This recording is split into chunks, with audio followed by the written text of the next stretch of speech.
Good afternoon. My name is Rebecca Walker, and today we will be talking about soccer. By the end of my speech, I am hoping you know a little bit about the fundamentals of soccer and the different skills that can be learned. Soccer to me has more benefits than the exercise of running across the field. It is a sport that builds confidence, skill, and also allows for many other opportunities to learn problem solving, teamwork, and structure that can last a lifetime.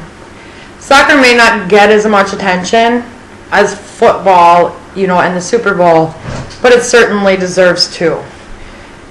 Because of these benefits of the confidence and the skill building and the problem solving, there are many reasons why soccer is such a great sport.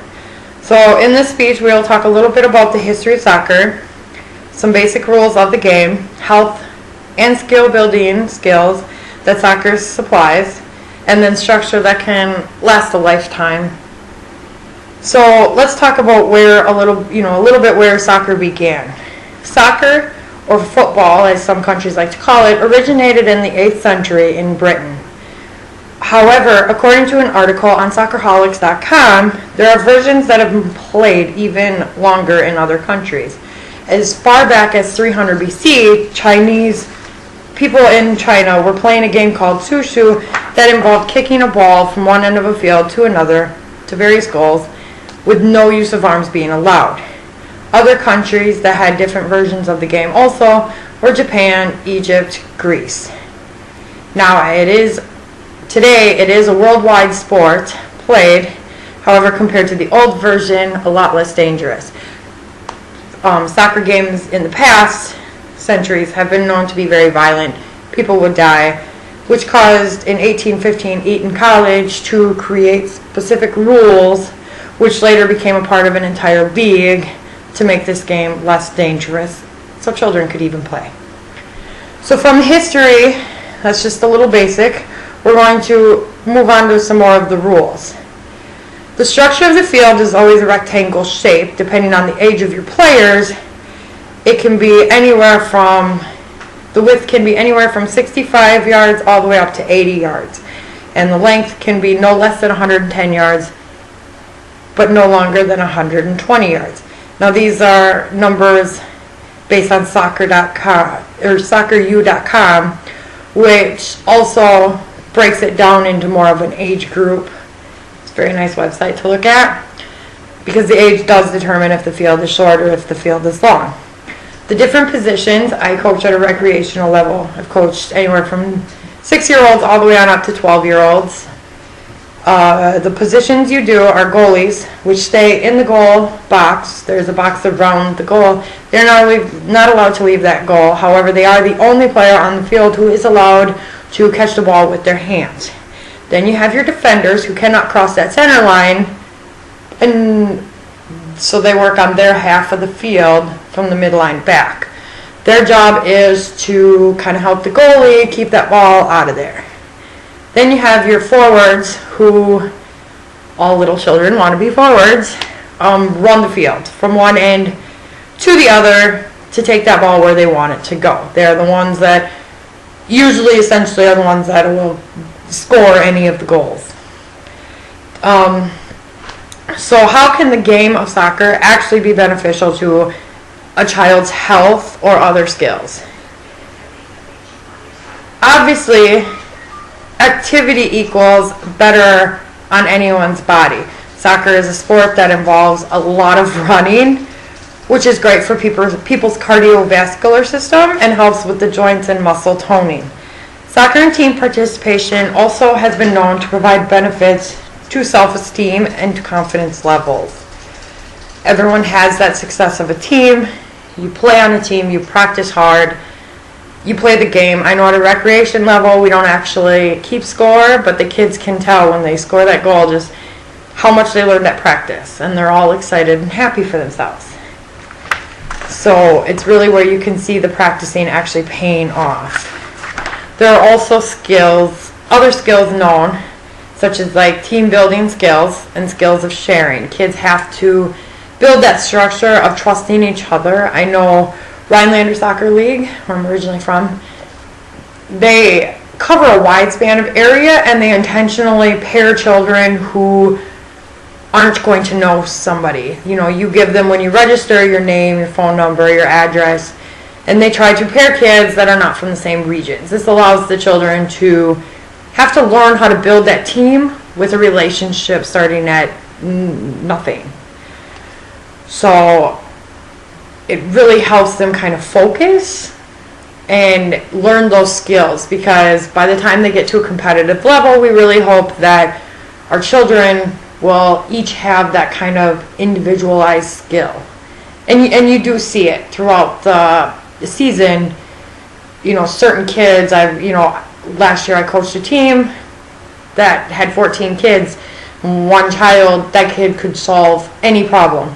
I mean, that kid would have the solution to whatever it is I threw out there before I even threw it out there.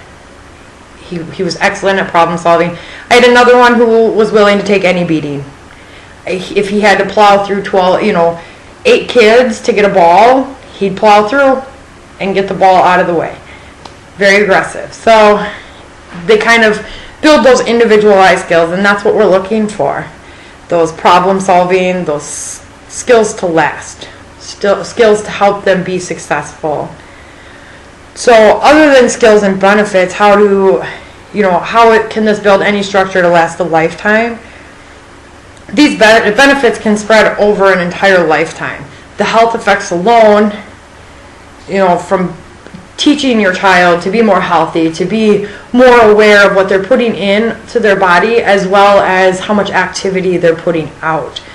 I can tell you, just since my daughter has started soccer, a few years ago, she went from, I'm going to sit on the couch and watch TV or play on the computer, to I'm going to go outside and I'm going to run around the block 4 times. And, I'm going to ride my bike for 3 hours. There's that kind of skill. She's quicker to grab a water out of the fridge than she would a pop. Or the sugar, the sugar Kool-Aid drink. These are skills that will continue to last a lifetime. In addition, you have the problem solving, issues arise all through your life, and your job as a parent is to prepare them for life. Teach them the problem solving. Good way to teach the problem solving, how to create a solution to the issues that are going to come up throughout their life in the least stressful kind of way. In addition, you have those team building skills that will surely be successful someday when they are in a career and other people in their job might be counting on them to help with a project or to lead a project. Very large skills that everyone should at least learn and maintain. So in conclusion, because that was kind of a lot, there are lots of great reasons to look at soccer. When I started coaching, I had no idea of soccer. I never played soccer. Never even really had it in school, nothing. However, they called me up one day, first year I signed my daughter up, asked me to coach. I said, fine. It'll be interesting. And, it's been, it has been that interesting that I originally thought. However, it's been a good success and learning kind of area for myself. I have learned a lot, and I have grown a lot with the children, and it is a wonderful experience. So I wish years ago somebody would have given me, some history on soccer and the rules of soccer and the skills and benefits, health-wise, that would actually be able to be structured throughout my life, because maybe I would have given it a little more thought. So it is a sport that is very important, and it does build, a ton of confidence and allows for opportunity in learning the problem solving, learning the teamwork, learning the structure. There may be benefits that can be gained through any sport. I personally have that soft spot for soccer because I coach it every summer. But I feel that any sport should be looked at. And maybe if people brought out more of the history and more of the rules and more of those fun angles, people would be quicker to sign their kids up, or kids would be quicker to participate in them. Because in a world where the economy is just going so low and there's so many reasons to not be active, there are better reasons to do a sport than just because it makes you healthy. There are also many other life-building skills involved also. So that's my speech. Have a great day. Thank you.